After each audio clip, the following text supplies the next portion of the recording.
քաղաքացին բոյկոտի կոչ է անում։ Ամենուր է այդպես։ Կոչ են անում օրինակ բոյկոտել Նիկոլի որոշումները գույքահարկի թանկացման մասով։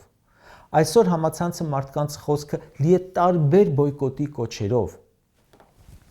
Մարզային հարցումների ժամանակ ասում են երևանցիք ճիշտ կանեն բոյկոտեն Ադրբեջանից բերած բենզինը։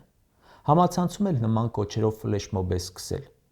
Սրանից առաջ ասում էին պետք է բոյկոտել Ադրբեջանով բերած ցորենը, թող մենակ Պապոյանը ուտի։ Այսօր ասում են պետք է բոյկոտել օպերայի և բալետի ազգային ակադեմիական թատրոնը, որպեսզի մեր գնած տոմսերի հաշվին փոխտնօրենը աշխատավարձ չստանա ու կոչ անի ջարդել եկեղեցու դռները։ Էն մեկն ասում է բոյկոտենք սուպերմարկետը, որի տերը ցորեն է բերել Ադրբեջանով։ Մի քանիսն ասում էին բոյկոտելու ենք տիկնիկային թատրոնը։ Մեր երեխաներին չենք տանելու այնտեղ, որի տնօրենը մենակ ճիպոտի լեզուն է հասկանում։ Ժորժ ջան, բոլորիդ հետ օքեյ եմ։ Շատ բաներ ես էլ եմ բոյկոտել այս տարիներին։ Կոնկրետ բենզինի մասով իմ տեսակետն այն է, որ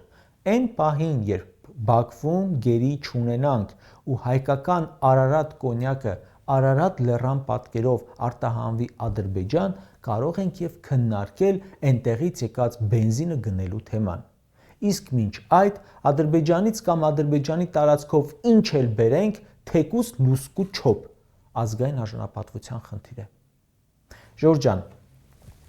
ընդունելով ձեր բոյկոտի ձևերն ու առաջարկները, ուզում եմ հարցնել. ինչքան բոյկոտել, մինչև երբ բոյկոտել։ Վաղը կարող է պատահել բոլոր խանութները լցվեն թուրքական ու ադրբեջանական ապրանքով։ Ուտելը բոյկոտելու ես։ Հեծը խլում են ու չի բացառվում, որ տան թուրքերին։ Հոսանքը բոյկոտելու ենք։